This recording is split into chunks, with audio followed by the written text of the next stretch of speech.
if this comes to fruition, right? What do we do? What if this happens? I get drunk.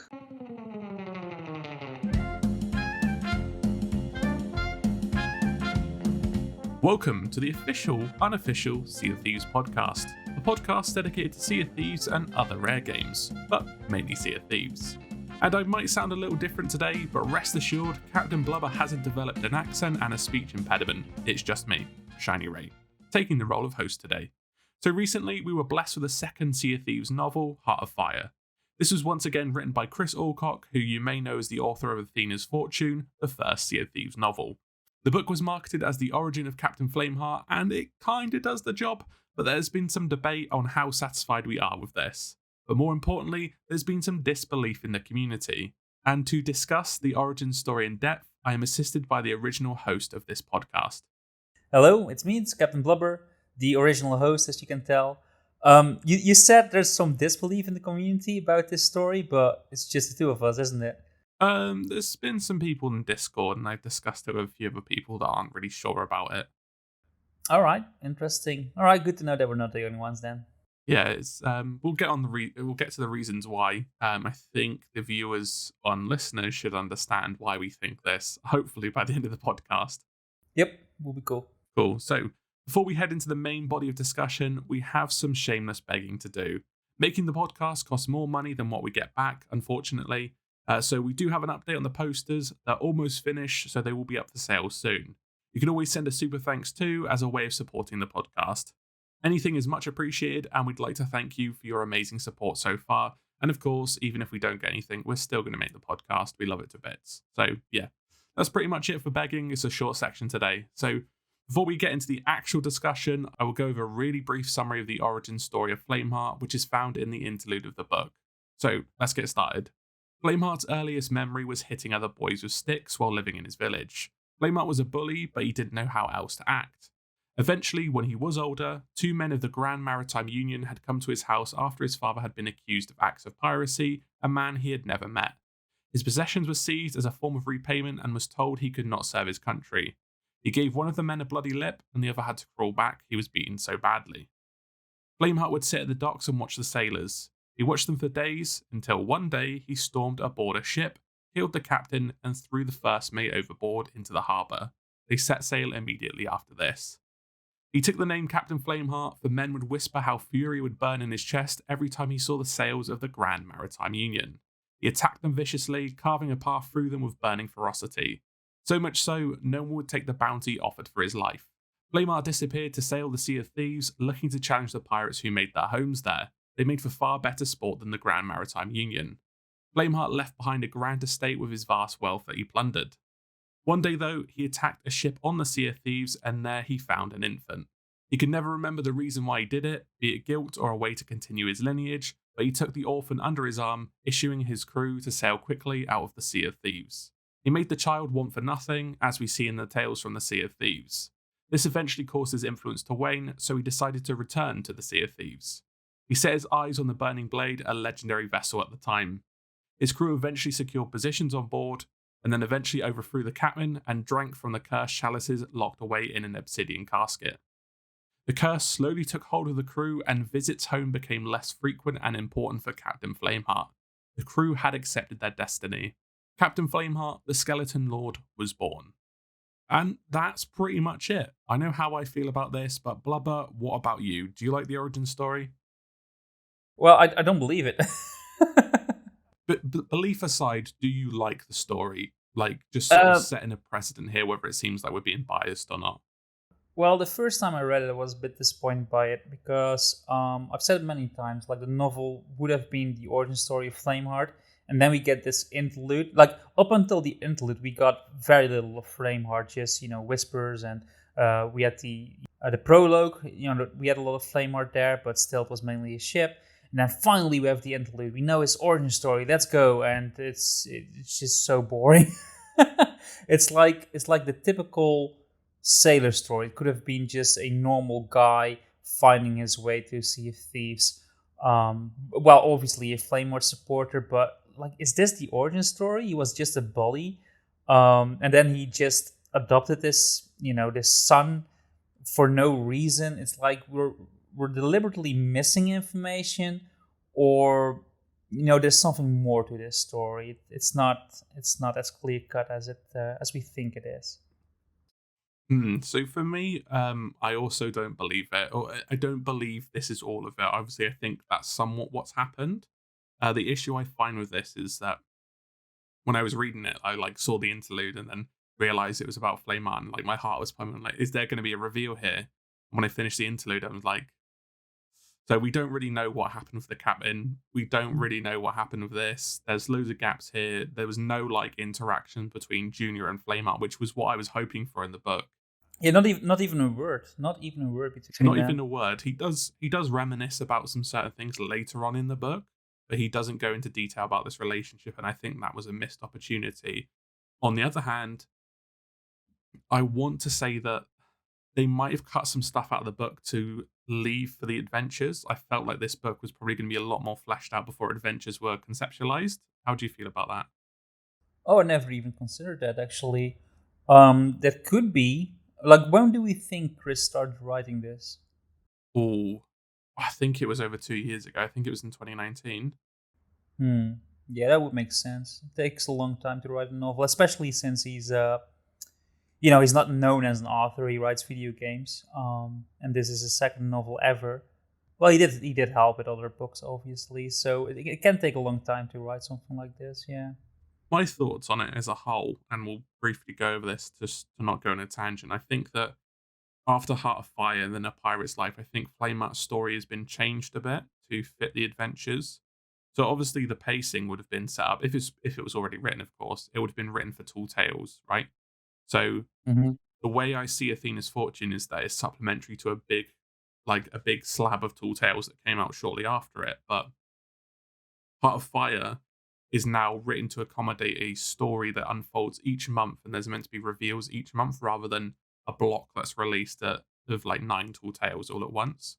So I feel Mm. like information was cut out of the book, and it might have taken so long to be rewritten to fit in with the adventures because you couldn't have anything in the book that reveals something that's coming out in an adventure.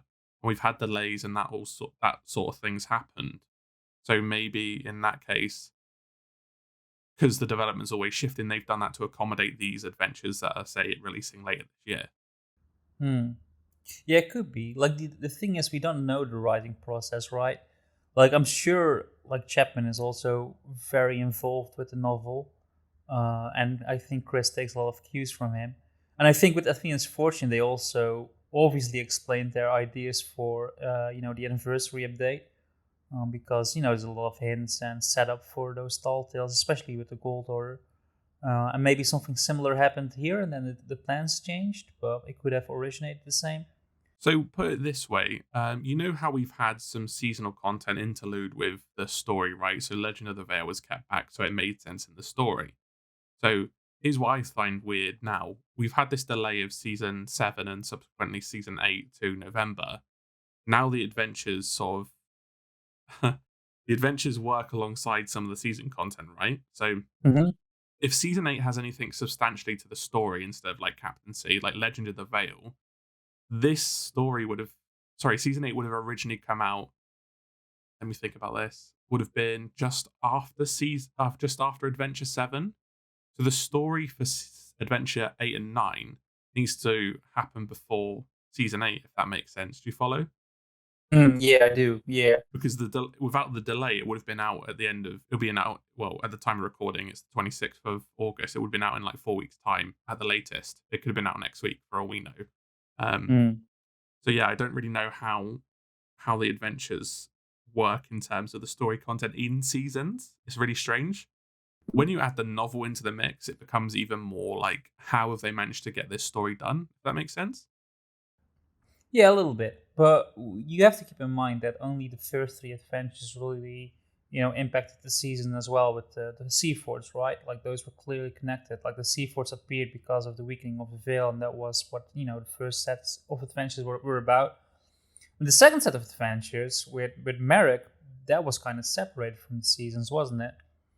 Yeah, so Shrouded Deep wasn't anything to do with it, but it did bleed into Legend of the Veil, didn't it? So Legend of the Veil was a sequel to Shrouded Deep as like a side Yeah, quest. And then indeed. Lost Sands continues again in season 6. But even then, in season 6, we had 4 adventures instead of the 3, and we're probably going to get 4 this season as well. So it's interesting to see how they're working around this. And I'm sure, like I said, the novel being taking so long to come out is probably due to having to fit the lore in the novel with the adventure reveals and not spoiling anything. Let's say, imagine December's adventure is like a big reveal, but the novel came out and it's like, that's not a big reveal. It says it in the novel. You know what I mean?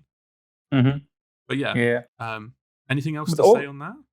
well, yeah, because originally we would have Adventure 7 right now, because that's also delayed by a month.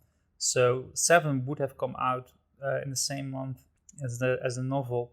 So and that's a new arc, right? So it could be about Flameheart. I don't know.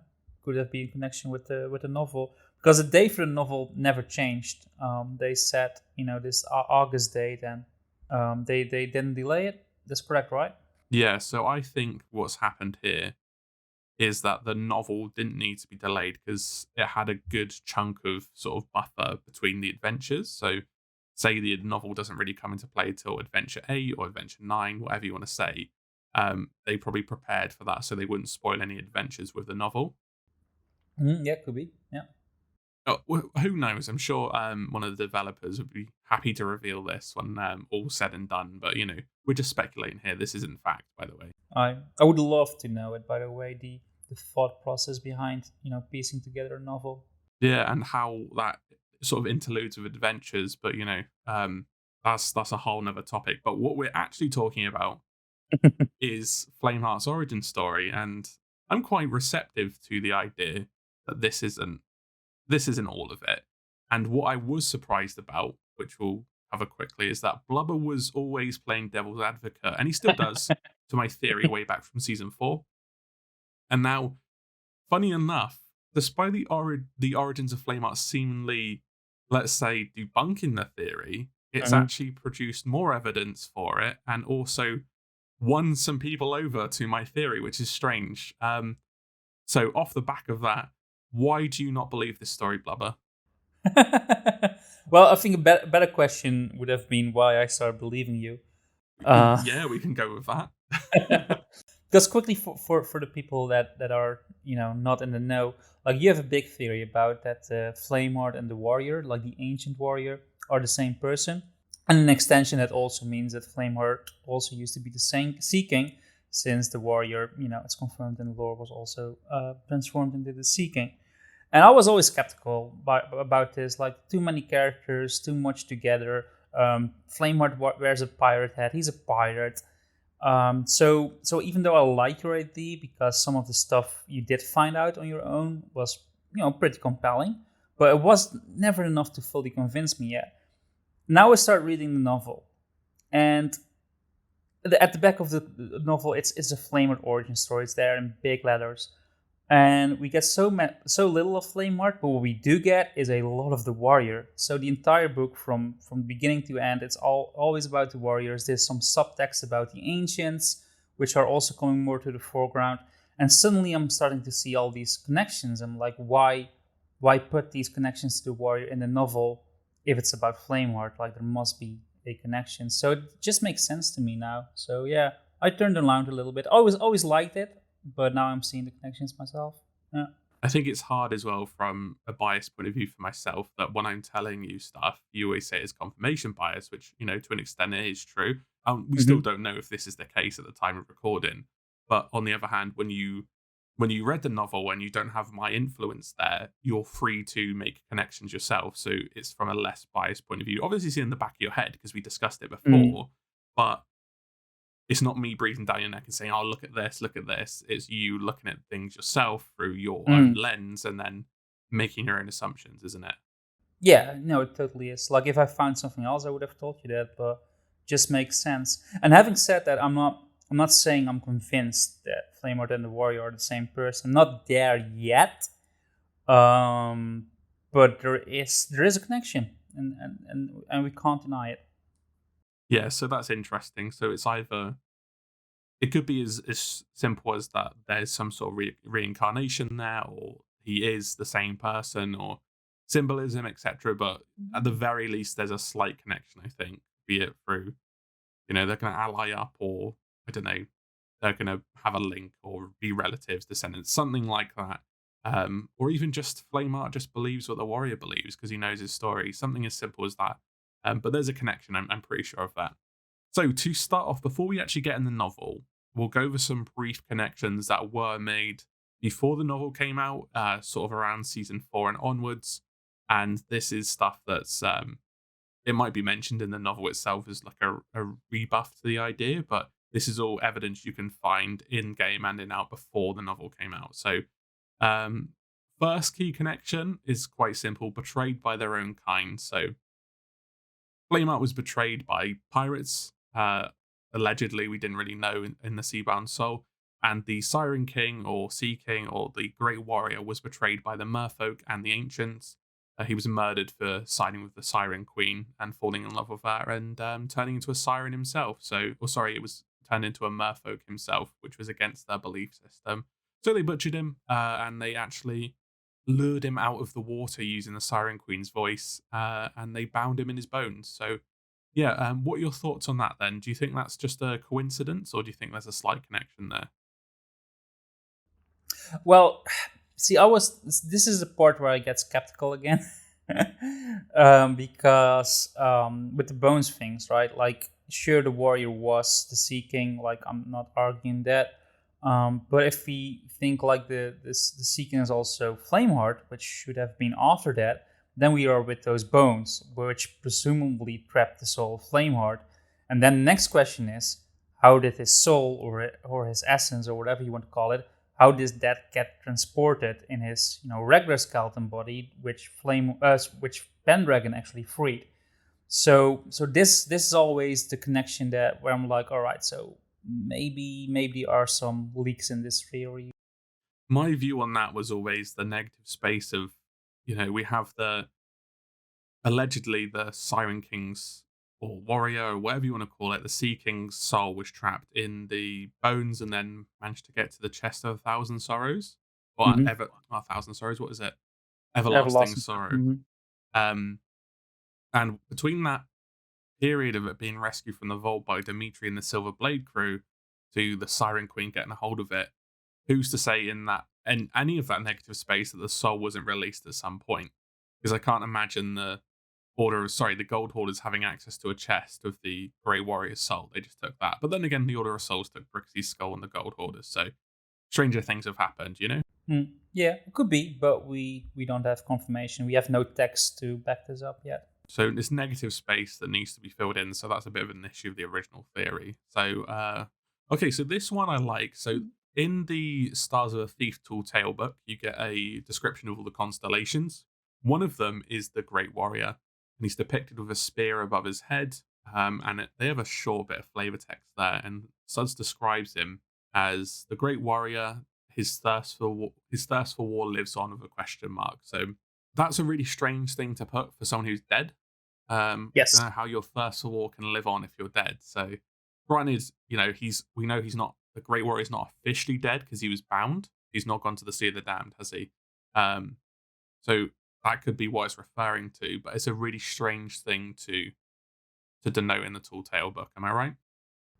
Yeah, it was a bit weird. It stuck out. Like back then, it also stuck out. I guess you could interpret it as, the thirst for war lives on in mankind. Like we always want to kill each other, but I don't think that the game is going for that at all. I think they definitely mean the warrior, the person in this.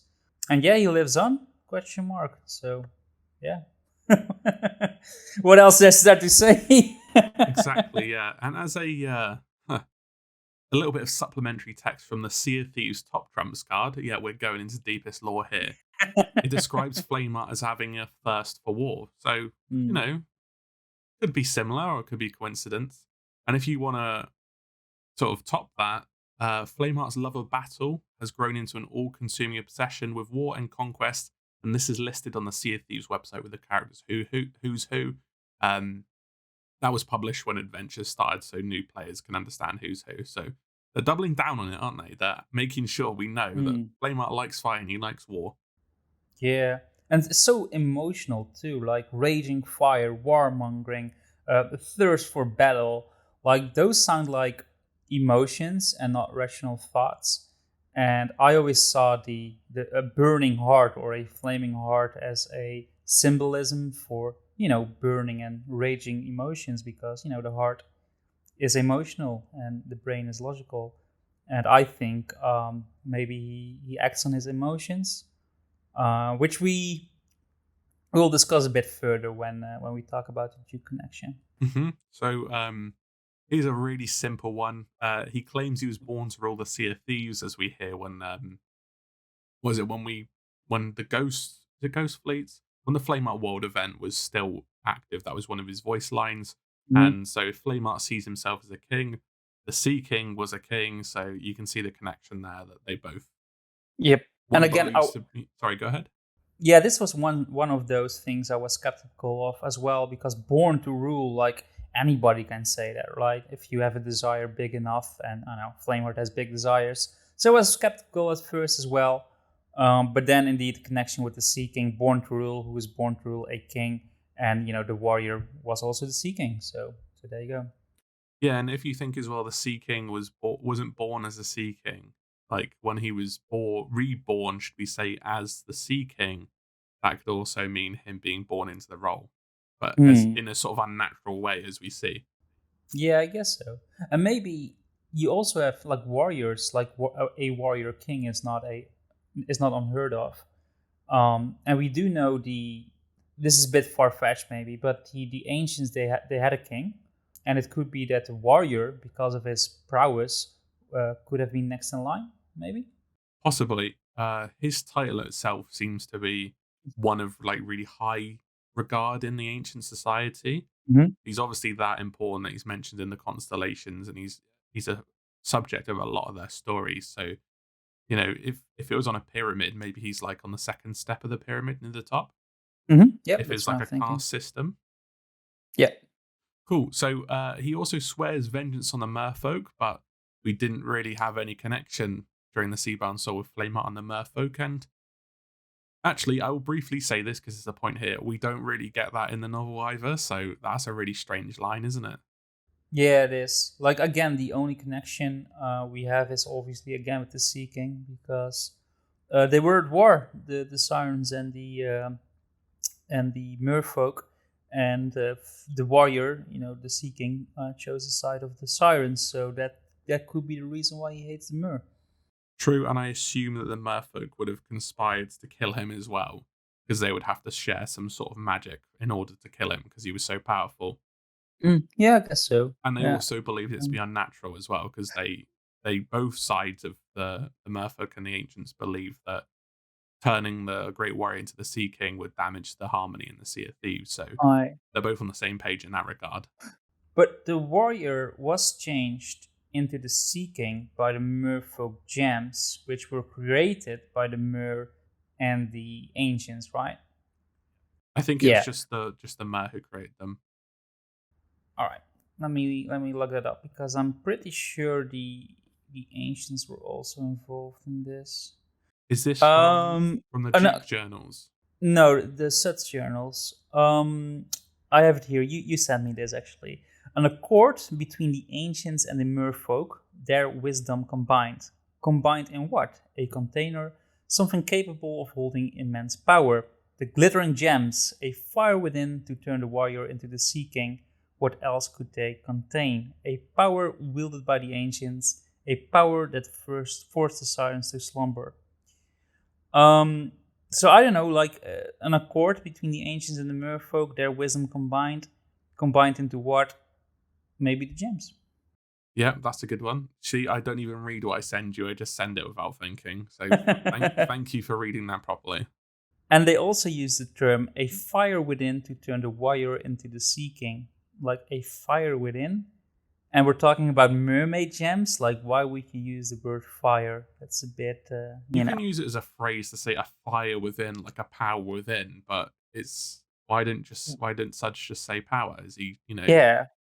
Why not say power? Why not say magic? Why not say a force? Why choose the word fire? Interesting. Suds is just on the Bell's whiskey, isn't he? Just Bell's whiskey and haggis. Okay, so yeah, that's also strange. Thanks for adding that in because it's not in the script. I forgot to put it in. But what else have we got here? So we know the pirates existed during the time of the ancients from Athena's fortune. It's a blink and you miss it moment from. I want to say it's when they go to Kraken's Fall, off the top of my head, but there is a line in there saying that they had pirates of their own during their own time. Yeah, but what is a pirate? What is a pirate? What is a ship? You have different types of pirate. Like you got, in Somalia, those pirates are different than the pirates we have in Sea of Thieves. And I'm thinking like ancient pirates. I mean, they could have been rowing on their canoe and just stealing, maidens in the night. Like that could also be a pirate, You're telling me that Flameheart was an ancient, but he's roaming around the Sea of Thieves in a little rib with an AK-47. Is that what you're saying? No, that's not what I'm saying. But I know what you mean. No, that's true. Pirates have existed for thousands of years. Even the Romans and Greeks dealt with pirates. So if we're looking at a time scale of a couple thousand years, I don't think it's that long.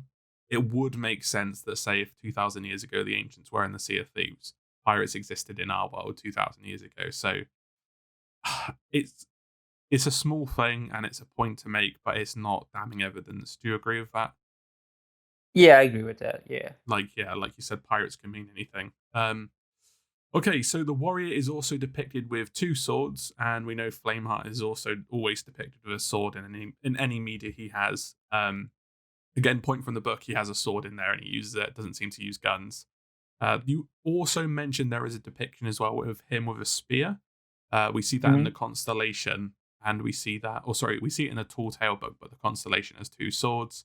But when we look at him in paintings, he's got a spear, sometimes depicted with a bird. So yeah, and in those depictions, he's called a hunter. Yeah.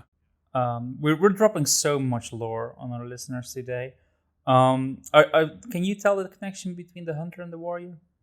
Essentially, they're the same thing, just depicted differently. So the warrior would have been a hunter, and the hunter would have been the warrior. So I suppose. How do we know this? So in the Tall Tale book, The Stars of the Thief, the great warrior is depicted with a spear above his head. But when we look at the constellation, it's a man with two swords above his head.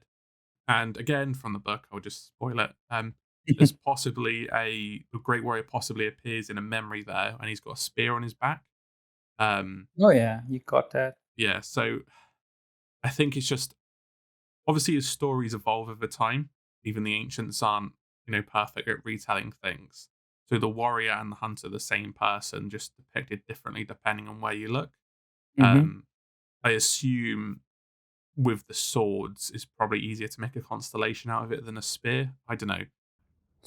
It could be more to it because, we have paintings that are called the hunter paintings, and we have warrior paintings that are called the hunter warrior. So there is actually more evidence that those are separate persons. Only we get some other, confirmation that they are not, and that's also stated very clearly. It's from a journal. I don't know which journal it is, but it's called The Warrior. As I've traveled from island to island, I've seen images of a warrior holding a spear. He's mostly shown vanquishing animals and sometimes with a bird. I've often wondered if he was a real person or a folktale designed to instill virtues into those who saw or heard it. It was a merfolk who revealed the truth to me. He was an ancient who fell in love with the Sea Queen, no less. Not only that, but she returned his love. There we go. So that would have been Mercia's journal from the Shrine of Hungering. That would have been journal 2 then. Yep, exactly. Unless the Sea Queen had two lovers. Ha! Imagine if that's the twist. Could also be this, because if that were to be revealed that she had two lovers, then we have to say, right, the hunter and the warrior are separate persons. Yeah. True. Imagine that. She just turns out to be, a bit of a floozy. She's got two blokes on the go at once. That's what caused the war, really. And she has a type. She has a strong man type. So there you go. Imagine. Alright. But yeah, let's crack on. So back to the topic of discussion. Well, we're still on it anyway. Um, this is one which I love to bits, and Blubber gets pissed off with me every time I mention it when we sail. But did you know Who Shall Not Be Returning and the Siren theme, Heart's Desire, have the same melody? And the former, Really? and the former is played in the Shrine of the Coral Tomb when you activate all the statues. So thoughts on that one? Never heard this before. This is new information. This is brand new information. This is my like gambit. This is my ace up the sleeve. And someone goes, "Wow, this," and I go, "But did you know the music? Robin Beanland created this Yeah. music, and he's done it deliberately." And he is a master at music. Let's be clear. And music is really strong. We often forget it because you don't hear video game music and all that much in our videos, or when we do a podcast, or even when you're talking about a game. You're not always talking about the music, but it's such a huge component of any video game. And if a song for the Merfolk, like you said, and the song for Flameheart's theme have the same melody, then we should pay attention. Yeah. Yeah, I don't think it's a case of as well them just reusing the melody because it's recognizable. Um, excuse me, because you did bring up to me when we discussed it before that We Shall Sail Together has a similar melody. It sounds the same, but Yeah. it's slightly different. So yeah, if you listen to Who Shall Not Be Returning and We Shall Sail Together, they're similarly sounding, but they're different. And but when you compare that to Heart's Desire and the Shrine of the Coral Tomb sound, it is Who Shall Not Be Returning's melody.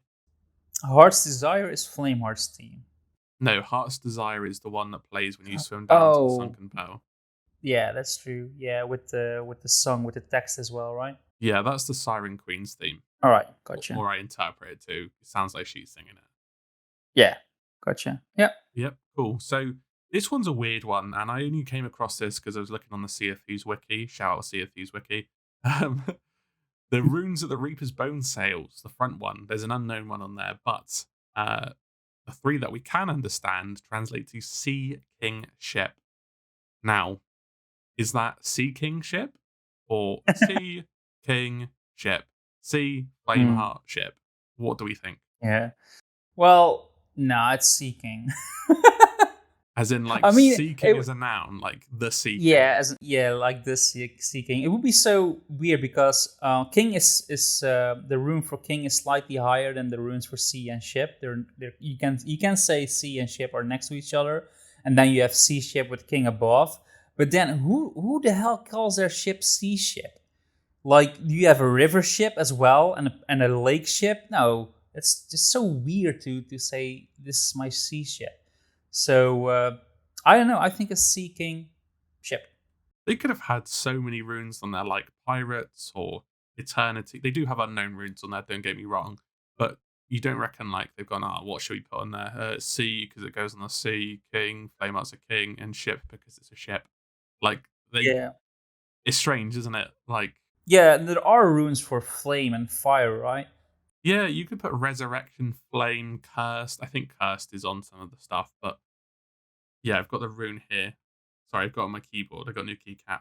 Yeah, cursed, resurrection would be on there, Reaper's Bones, but Sea King Ship is a really strange one just to put. It feels a bit out of place, doesn't it? It does. Yeah, I think this one is one of the strong clues we have. If only like. See, if we had Mike Chapman here and we'd ask him and he went no comment, like, he would just outright confirm it if that wasn't the case, wouldn't he? He'd be like, no, Ray, your theory's shit. Please stop making shit theories. Please stop playing my game. Misinforming these people. Now we have to make stupid lore connections just to tease it and drag it out a bit. Aye. But yeah, so yeah, is that basically it that we've got before the novel came out? I know we put some novel stuff in there, but anything else you can think of off the top of your head? Yeah, no, not really. Like we usually talk about this and we repeat these points over and over again. Mm-hmm. But I think we got all the information before the novel, at least. Yeah. Cool. Then are you happy to move on to the novel itself? Happy as a hippo. Cool. So, do you want to take the first point here? Because I've been talking quite a lot.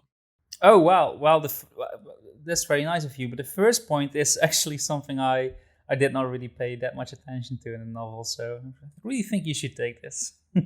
Okay, so again, this is a blink and you miss it sort of line in the text. So during the chapter in which the Morning Star crew, that they find the mural with the ancient on it, with the great warrior, and it shows the locations of where to find the great weapon that will apparently kill Mhm. Flameheart.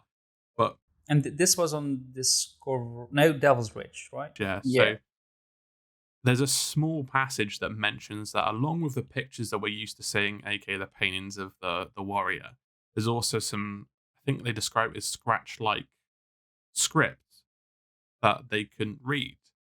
And you're like, okay, that's fine. And then when the crew of the Prideful Dawn turn up, Captain Rook's there, and Captain Rook is someone who's associated with Grey Marrow, and Grey Marrow knows how to read these runes. And the runes they actually drop and hint towards are the same ones he uses in Revenge of the Morning Star, aka the skeleton language that we see all over the Reaper's Bone ships, all in the Heart of Fire, and is commonly associated with Flameheart. So that's confirmed to be an ancient script and not something that was created by Flameheart or Grey Marrow. It predates them. So Mhm. yeah, what do we think about this? Well, it's interesting. Like I never thought this would have been a connection. It because what you were basically saying is that the ancient language, their script is the same or very similar to the skeleton runes we see now. And we've never seen the ancient text before. Like it's just paintings, right? Yeah.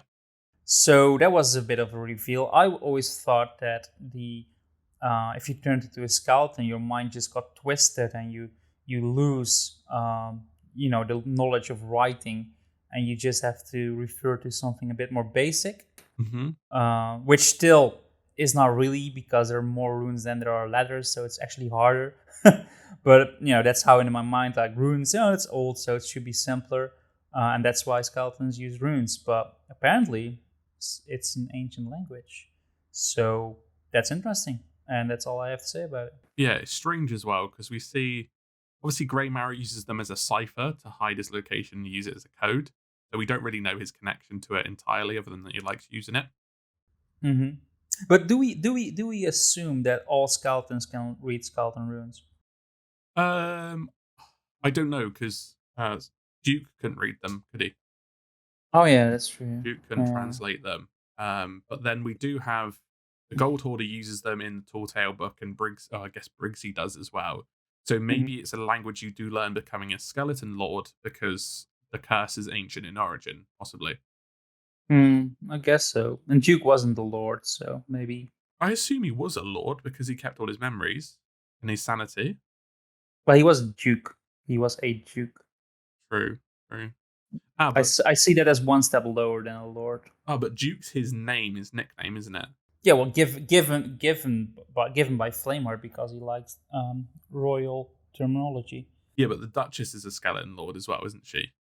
Oh yeah, it's a good point. Yeah, And good don't point. forget the Curse Captain is one, and Flameheart Junior is as well. Yep, no, you're totally right. Good point. So yeah, but more importantly, when we see Seabound Soul come out, these runes are more heavily associated with the Reaper's Bones and Captain Flameheart, which is really strange because I think the book hints that Flameheart knew about these runes before because he created the boxes of Wondrous Secrets and they've got the runes on, and that seems to predate Grey Marrow learning about them. So how does he know about these skeleton runes? Or Mhm. ancient language, shall I say? Well, how does he know? Exactly, it's negative space, so, does he remember it from being fused with the warrior? Does he remember it because of his skeleton curse? Has he learned it because he's a bit of a scholar? We don't know. Aye.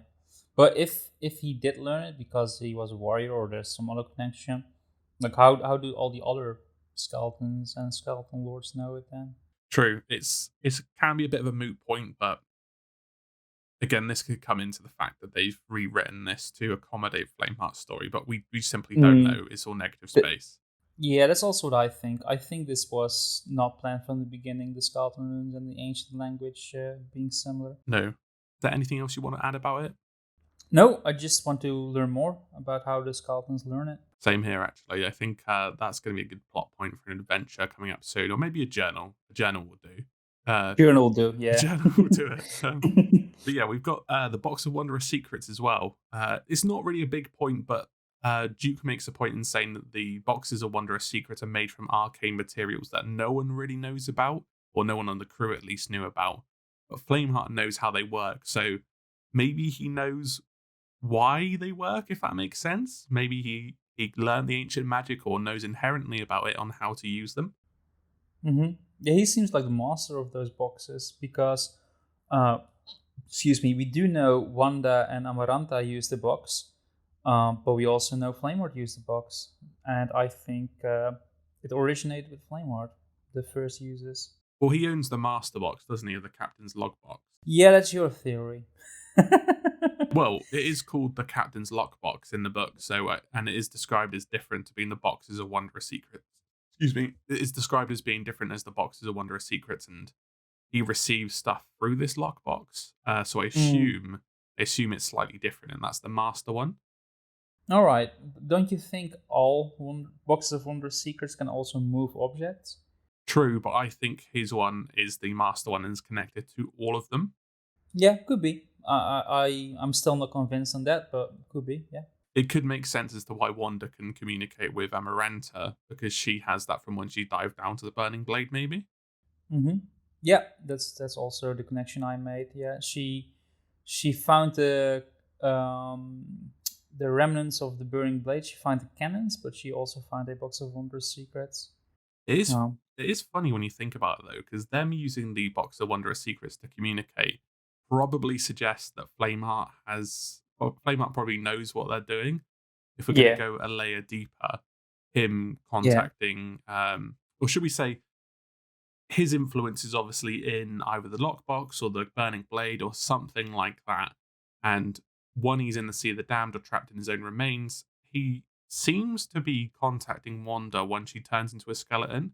How he's doing hmm this, we don't know. So it's possible that she has the lockbox, and even though he's dead, he still has influence in all the boxes of Wondrous Secrets.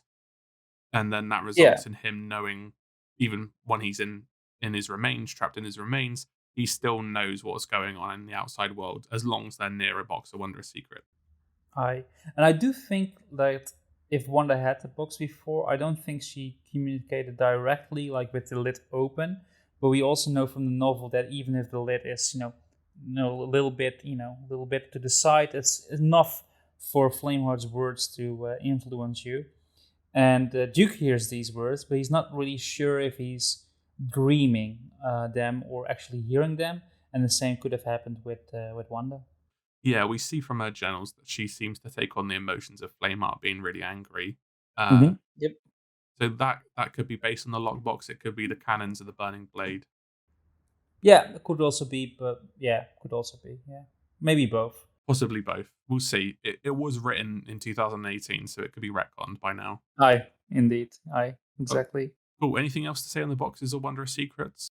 Well, it's a nice plot device for for Sea of Thieves in the video game. Like we learned in the novel that you can also use objects through the boxes to hand shit over to other people. Um, so that could explain a lot of things that happened in the Sea of Thieves, but it also opens the way to more easier storytelling in the future. Like they really, what's the phrase I'm looking for? They they secured themselves. Yeah, and it also confirms that the boxes of Wondrous Secrets used in Shrouded Islands were not a mistake, and that was a red herring, Oh yeah, because Junior would have been communicating with his dad through the box. yeah. Ye- Oh yeah, that's true. Because he does kneel for a box, doesn't he? He kneels in front of a flame, but I assume the box is there. But we see him with the boxes anyway. More importantly, Mm. what's being passed through the Sea of the Damned then by Flameheart? Is it the Soul Flame Captain itself or Dark Relics? Well, I'm still not really convinced it should have been the box of wondrous secrets because that's a communication device mostly, right? And I felt it was they were setting up a ritual to weaken the veil. True, Um, but the book also confirms that notes and other trinkets were passed through them, so why wouldn't a Dark Relic? all right, but what's in the other boxes then? Maybe it's multiple Dark Relics, or maybe he's spreading them out. Like, But why would you even need the other boxes if everything can be handled through the box of Wonder Secrets? To communicate with more than one person at once. Because say he had 3, right, and he gave them to, I don't know, Flameheart's obviously got something, he's got one, and maybe his Reaper lieutenants need it. Say something like in Lost Sands, that's maybe how they used to communicate with each other to set up the smuggling. Yeah, could be. But they also have the birds, right? True, but we only see Junior himself communicating with the birds directly, doesn't he? We don't know if the Yeah, other that's Reapers true. can do that. Yeah, that's true. But that's not really needed. Like if Flameheart Junior gives a command to a Reaper, like you need to go there, dig up some dark relics or dig some dark relics, then that Reaper does not need to confirm back to Flameheart what he's done. The bird can see it, and the bird can fly over to Junior and tell him that. True, if they were smart, they would have put a Reaper on Golden Sands and just passed loads of dark relics through the wondrous box of wondrous secret. Yep, that's true. Then the Reapers would have won. Yeah. Oh no! Just why didn't I do that? Like we could have used the box of wondrous secrets. We could have just literally threw them down there, and we'd have a few Reapers on the other side, and they just have to bury them again. Hang it upside down somewhere on a palm tree. All the relics keep falling out. Merrick's like, where are all these bloody relics coming from? Could have been the solution, but I don't know. Like I try not to debate this all too much because I want to hear confirmation again, because we heard it was a mistake, the boxes, and then some people said no, it wasn't a mistake, and now you're convinced that it wasn't a mistake again.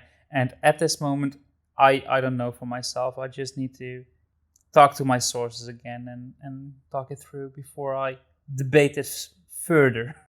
It just could be a case of miscommunication between like the art team and the story team, etc. Because obviously they're not going to be in the same room as each other, are they? That's true, and they have made mistakes before, so that does strengthen my side a little bit of this argument. You know, with the cutlasses and not having veil stones in the mask and stuff like that. Bloody cutlasses! Why? Aye. And anything else you want to say about the boxes? No, that's it. I'm done with the boxes. All right, we can move on. So this is more your point, right? So you're going to take this, right? Because you explain it better.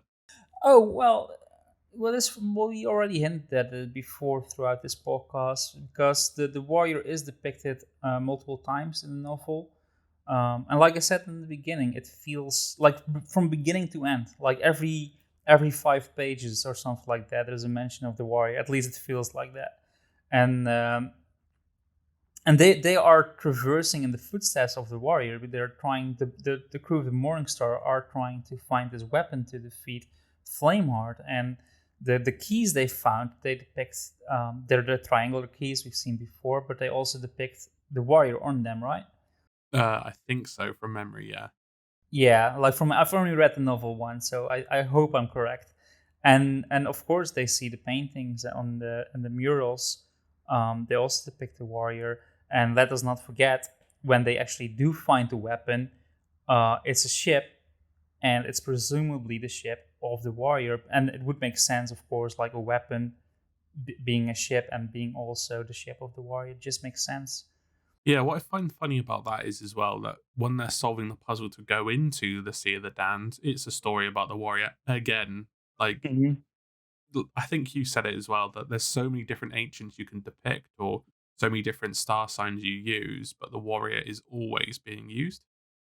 Yeah, like you think, like if you have a story about the ancients, and there's definitely more ancient lore in this novel than the previous one. Like why are you not talking about the ancient king? Why are you not talking about the high priest? You know, why not about that fucking boar shaman we see pop up? No, it's all about the warrior, and there's a reason for that in the Flameheart origin story, I think. It's very strange. If this comes to fruition, right?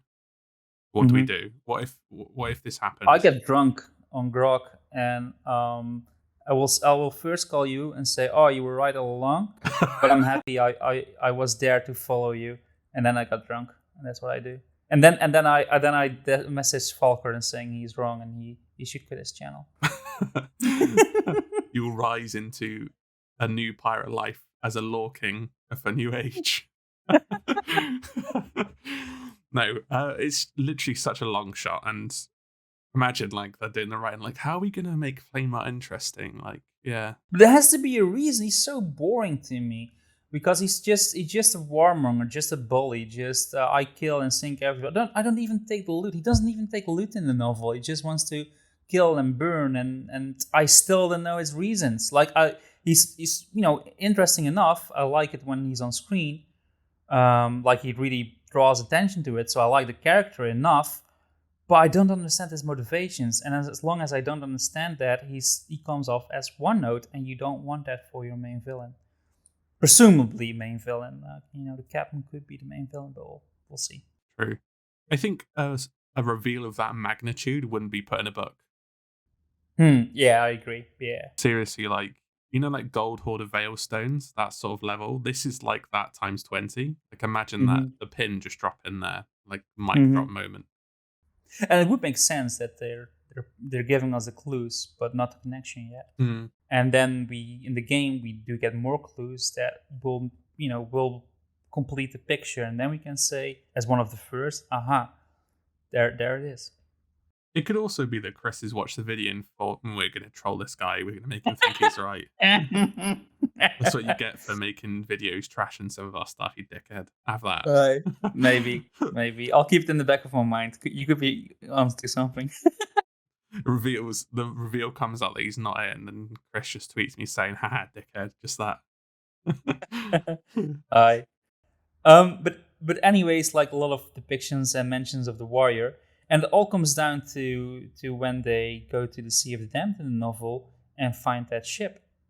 Yeah, and the ship is it doesn't have a name. The crew of the Morningstar calls it the Ophelia after their missing crew member, Fontaine's sister. So this is a 3-masted, almost like galleon. It's slightly different. The way I pictured it was like a galleon with the Veil of the Ancients stuff on, just really long and thin, I guess. Yeah, like a combination between a brigantine and a galleon with the ancient cosmetics. That's how I pictured it, which was a little disappointing since it looks more like a pirate ship than an ancient ship in my mind, sadly. Could suggest that they're not as old as we think, but that's a debate for another sort of podcast, shall we say. But most importantly, the Ophelia has a slot on the capstan to receive a totem, and this totem wards off the effects of curses, so more specifically the cursed cannonballs. Yes. As far as we know at the point in the story, the Burning Blade is the only ship that uses them. Oh, 100%. It's mentioned in the prologue, isn't it? That they've never fought against cursed cannonballs before, and the Burning Blade is the only ship to use them. And granted, the prologue takes place a bit earlier than the main story, but we've never seen other ships using cursed cannonballs, so only the Burning Blade does, which is Flameheart's flagship, and that makes you wonder, how does he have the knowledge to make cursed cannonballs? It's interesting. I wonder if that point that Red Ruth was on the crew and turned into a skeleton lord as well. Because she created the cursed cannonballs, didn't she? Yes, and that's the thing we also need to keep in mind. But we also don't know the origins of Red Ruth, sadly, only that she was a Ashen Lord and trusted by Flameheart. But I also feel that every time Flameheart makes an Ashen Lord, he imprints something of himself on them, which could also translate in knowledge to make cursed cannonballs. It's very possible with the theory of Harry Hartley when he becomes an Ashen Lord. He has the memories of his dad and mum being horrible to him, but we're not sure if that's actually Flameheart's memories or just Flameheart's voice replacing his dad's. It's subtext for sure. Yeah, I mean, I think it has to do with Flameheart's story. Like, maybe Flameheart was indeed that little boy from the interlude, and then his soul got connected with the soul of the warrior. That's a possibility. And every time he makes in the new Ashen Lord some of his past memories, because he feels the emotions and the rage of the warrior more than his actually memory. But every time he makes an Ashen Lord, his original memories of his boy self gets imprinted on their Ashen Lords. And it would make sense because Harim, right? That was his name? Harkley. Harkley. Harkley is a Flameheart supporter, but why does Chris chose to depict his backstory like that when he is an Ashen Lord? Why did he choose to do that? He didn't need to do that. He could just have been an Ashen Lord with the same motivations he had on the Sea of Thieves. Why do we need to learn his backstory? We don't know the backstory of the other characters. Why this? Why this one Ashen Lord? Like, there has to be a reason for it. And I think because the memories are about Flameheart. Hopefully we dive more into the Ashen Lords because they're cool characters. But so far, obviously we've got Harry in the book, but I'd like to hear about the history of Old Horatio or Warden Chi because they're named characters, they're bosses, and you could probably flesh out the whole Reapers faction by diving into them a little bit. Mm-hmm. We also want Old Horatio's jacket as well because his outfit's really cool. Of course you do. Yeah, exactly. And another connection with the Ophelia is has Phantom Cannonballs, and then after Flameheart's defeated and comes back after the Seabound Soul during Haunted Shores, he also has the same Phantom Cannonballs. So, what do you think about this connection? Yeah, well, I'm not sure if that was made by Flameheart, those Phantom Cannonballs. I just associated with something coming from the Sea of the Damned. I don't know if your balls are there long enough, they transform into phantom balls or something like that. I don't see the Flameheart connection. We almost skipped over the totem. I think we should explain that a bit further. Oh yeah, go ahead. Yeah, because you talked about the totem. I don't know how the totem is depicted. What was it? Was it the miniature warrior or was it an animal? Let me get here. See, that's the thing. If we've read the novel already, it's not on the wiki yet. Yeah, I should probably put it on the wiki. We need to search for ourselves. Yeah. The warrior held a strange totem in his hand, and this was placed with some reverence inside a large stone box on the quayside. Apparently satisfied that all was in place, the figure wavered and vanished, so we don't actually see what the totem looks like. All right. Well, it could be an animal, could be a totem of the warrior, could be, I don't know, a bird or something like that. Which would make sense if the warrior was also the hunter. Anyways, this totem has special powers because it protects against cursed cannonballs. And that's why it's so powerful, because they need a weapon to fight against Flameheart. And what is Flameheart's signature power on the Sea of Thieves that time? He has cursed cannonballs. That's how he defeated the Pirate Lord. Maybe he would still have defeat the Pirate Lord without cursed cannonballs, but he definitely had the upper hand because of that. So we already mentioned that he might be the only one who has knowledge. How does he know the knowledge? Maybe because he's an ancient or has some ancient memory or soul inside him. And the Ophelia, which is the warrior's ship, is the only ship that can protect against cursed cannonballs. Because when they actually use it against the Burning Blade, every cursed ball that hits it just gets nullified. And that's how they are able to be victorious. Well, one of the reasons. So yeah, we have the warrior ship that is capable against cursed cannonballs that might have been designed by the warrior itself. So interesting connection. Mm-hmm, definitely. You happy to move on to the next point? Yeah, sure. Oh, again, we say it, but again, this is a big clue. I think this piece of information that there is a connection between the warrior and Flameheart. Mm-hmm. Fair enough. Do you want to talk about Ferryman's quote when he revives Duke at the end of the book? Yeah, let's just talk about Duke in general now, right? Yeah, that's fine.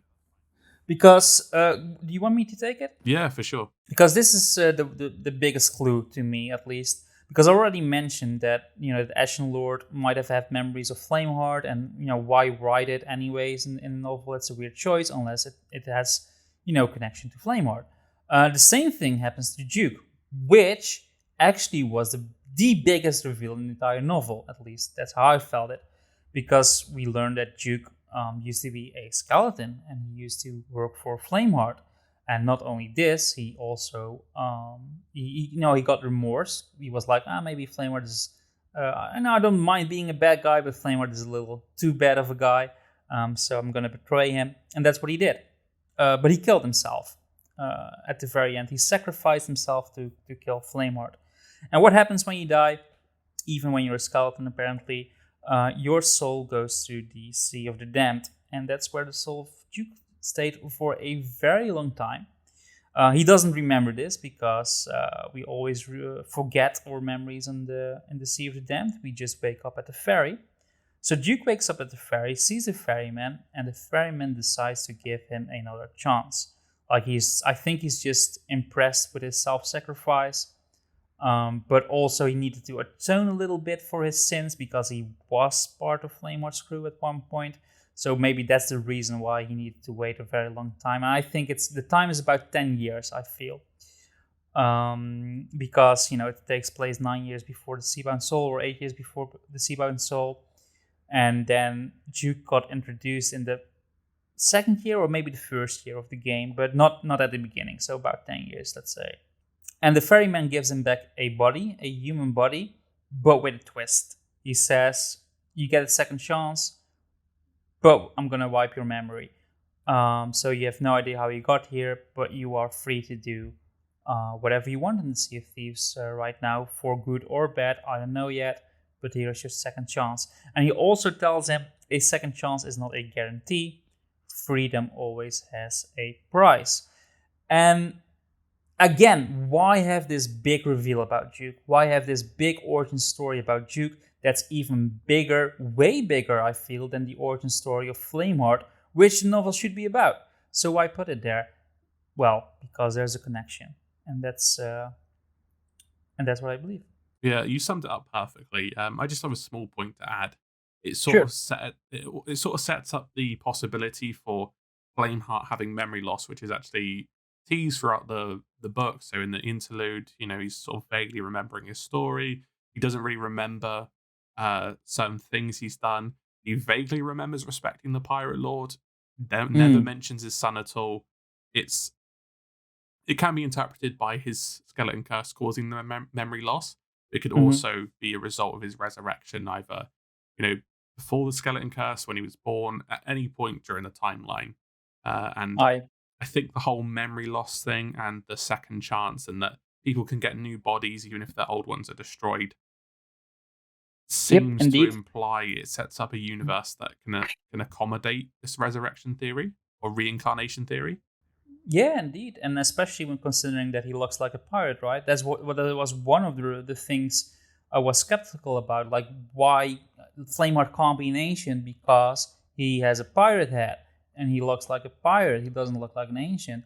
Well, this makes up for that. Like, if he has a chance at second life, he can look different. He can remember himself as a pirate instead of an ancient.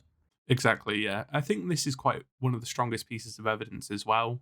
And, I wouldn't say it's the icing on the cake because I'm not 100% sure yet. Obviously, I believe my own theory, otherwise I wouldn't peddle it. But, you know, it's no smoking gun and we're just waiting for. I think the only time I will be convinced is literally said in the actual game, I think. Yeah, I agree. Or we hear it from Mike Chapman. Um, but that's also interesting because if we do think it is about Flameheart as well, then his past life was the warrior, and he obviously did a lot of bad things as a warrior, the same as Duke did, working for Flameheart. But then he had a moment of redemption, just like Duke, and that's also the reason why he got a second chance.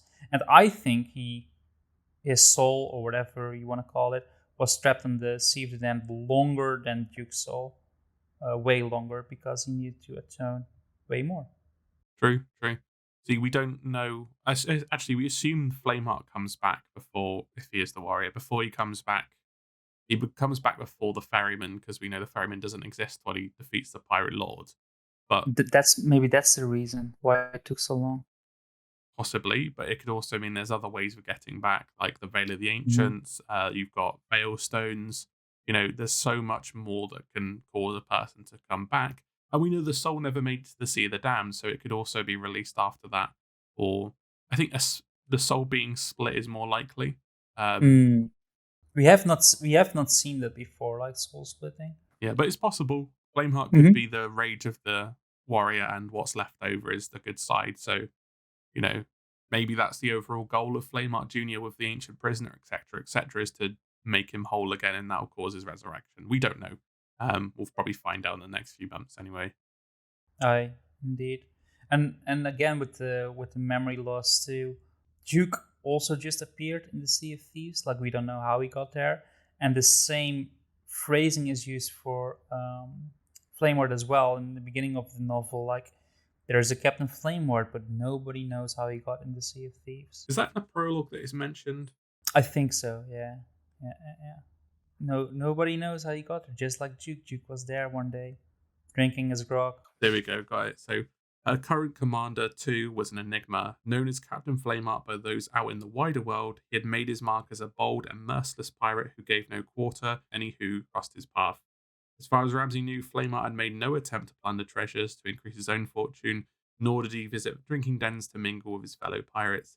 He simply sailed from place to place, often lying in wait for victims, and frequently engaging in ferocious ship to ship combat, seemingly for the fun of it.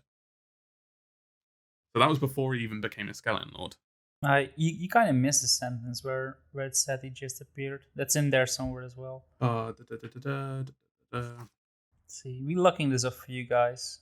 It's no wiki yet. We do it by hand.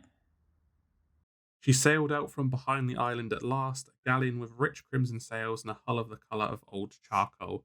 Her distinguishing features now clearly visible at the ship's lantern as the ship's lanterns flared into life ready for the hunt. Her defiant figurehead was a roaring dragon, but it was the crest on her billowing flag that made Ramsay certain of what he was seeing. This was the Burning Blade, and her short time upon the Sea of Thieves was shrouded in mystery. No shipwright would admit to constructing her, and nobody could remember her arrival. Oh, I actually misremembered it. Then it was more about the blade than about Flameheart.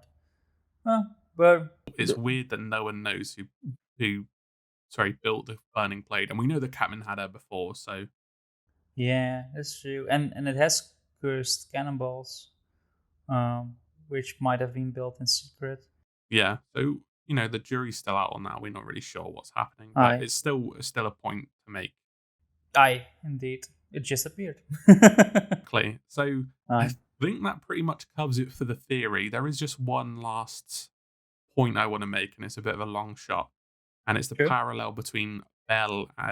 Belle is probably an ancient. She's the best candidate. She's probably the female warrior who made the siren slumber during, I guess, during the Sunken Kingdom voyage, Legend of the Sunken Kingdom, isn't it? And we know from Chapman that warrior is still out there from a podcast with Captain Logan on the Keelhaul Yeah. podcast. So it's probably Belle, and Belle goes in and out of the Sea of the Damned. She's really old. She's older than anyone who's on the Sea of Thieves at the moment, or so we think. But what is really interesting is that she might appear in the book as well. So again, Yeah, you could. Yeah. I've got the quote here. You, So this is a bit of a long shot. It could describe one of the female priests that we see in Vale of the Ancients during the Haunted Islands section, but I'll read the quote and let you guys think for yourself. So, just to give context, they're in the Sea of the Damned during this ancient sort of hallway, this market, and this is from the point of view of Jill, and they don't really describe too many other people there, but this one really sticks out. So, despite Slate's insistence that they were surrounded by little more than echoes, Jill was convinced that one woman, a priestess, she supposed, clad in heavy crimson robes and strange adornments that hid most of her face, rose at the entrance to a nearby altar and turned to watch them, glaring intently at the Morningstar's crew until she was finally out of sight. So, this person seems to be sentient, unlike the other things. So when they meet the children and the old man and the warrior, they seem to not see the people there. But this specific priestess seems to see the people, which could suggest that's Belle, just dressed as an ancient traveling through the Sea of the Damned. What do you think about that? Yeah, it could be. Just the color is a bit weird, like crimson. I don't associate crimson with Belle, but it could be Belle. It could also be that the phantoms we see that the crew don't interact with are actually the memories of that person there. Okay, that's interesting. Because they need to come from somewhere, right? Because when we fight the phantoms in a pilot life, they are created by the memories of Jack. So if the crew of the Morningstar encounters phantoms, whose memories are they? Like, not theirs, obviously. It must be from somebody else who's around. Flameheart. Could be Flameheart's, yeah. No, I'm just throwing that in. I'm looking to see if I can... Do you remember the Shrouded Islands Phantom and Lost Sands one? Yeah, I'm trying to think what she's depicted as. Because I've got a picture here. I've got it. Yeah, not red. But could be. We don't know the color because it's green, because she's a ghost. But... I think and also... Oh, yeah, go for it. I was going to say, I think the Shrouded Islands version is a bit more colour to it. Yeah. Oh, no, she's got brown robes. Yeah. I think that's the Ancient Prisoner, but it kind of looks like Belle. But yeah, that's a different... I think that could be a depiction of Belle, but we don't know. It's weird that they left that in the book. Aye. But when you say you think Belle's a warrior, you mean the warrior without a capital W, right? Yeah, the female warrior that made the siren slumber, not the great warrior. Aye. Not that our listeners think like, I thought you thought Flamheart was a warrior. I thought this was what the podcast was all about. No, they could have picked a different noun or adjective, I guess, to describe the second one, but I guess it's the warrior. I agree. And I do believe that, by the way. Like, I do believe... I also believe Belle is the oldest pirate legend, even older than the Pirate Lord. Yeah. It makes sense, too, to make a story like Cat and Mouse sort of parallels, like Flameheart's the great warrior, he's the original, and she's the second one, and, that would make sense for some sort of parallel and, I guess, competition between the two of them and why they're on different sides. Especially if he was the Sea King and she was the one who destroyed the sirens. Yeah. That would make for some good conflict there. I hope that comes to fruition. Like, the pieces are here to make a interesting story, and I hope they get picked up. Imagine the developers listening to this, like, oh, shit, why didn't we do this? Write that down. It's just a pirate game. It's a good versus evil, boys. Don't think too much about it. So these people, we've made the law too vague, and now they've gone off the rails. It's gone the opposite way. Or fan fiction will be better than Chris. Imagine that. We write the book, the real Sea of Thieves Bible, and they're like, oh no, what have we done? Just ban them, redbeard them, get them out of my community. Aye. But yeah, anything else to add to the discussion as a whole, or are you happy with what we've covered so far up until this point?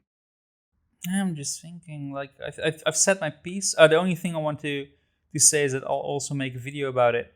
So that's basically going to be this podcast only, and hopefully within 15 minutes with some visual aid as well. Good luck getting the clips for the book. It's just me holding the book for half an hour. It's fine. Just read the quotes from the book with a face cam. But yeah, so we're all happy with that so far then? I think so. I think I've said my piece. Also, this is not the last time we'll talk about it. I'm sure when we learn new information, this discussion is going to blossom again. Let's hope a Siren's Prize is back to Flameheart stuff, because I'm sick of Merrick now as much as I love him. I really enjoyed it. It's time to put some other characters in the spotlight. Yeah. Back to the main stories, as I view it anyway. The main story of Flameheart versus everyone else at this point. Yeah, but if the Dark Brethren are responsible for bringing the captain back. I don't want to see the Dark Brethren until next year, like mid next year. All right, we'll see. It is time to let them rest. I agree with that. Yeah. Agreed. So, with that, we've come to the end of the podcast. I also want to remind our listeners that this podcast is also available on Spotify and Amazon Music. So if it's more convenient for you, you can listen to us on there. All the episodes should be up to date as well, because I'm starting to schedule them, so they shouldn't be late this time. Keep in mind as well that the new episode premieres on YouTube and will be on Spotify and Amazon a few days later. And you can also follow us on Twitter at BestSOT Podcast. Link is in the description. Blubber, would you like to tell us where you can find your content for those on Spotify and Amazon Music anyway? Yeah, for those 10 people that are listening us on Spotify first, I also have a YouTube channel, and you can find me at Captain Blubber. Just type in Captain Blubber on YouTube, and if you see a hippo, you are at the right place. Brilliant. And you can find me at AShinyRay on YouTube. Just pop it in the search bar, you should be able to find it. And also, please let us know what you think about Flameheart's origins in the comments. We'd love to hear your thoughts. So with that, thanks for listening, drink some grog, and of course, do some research. And not flat earth research.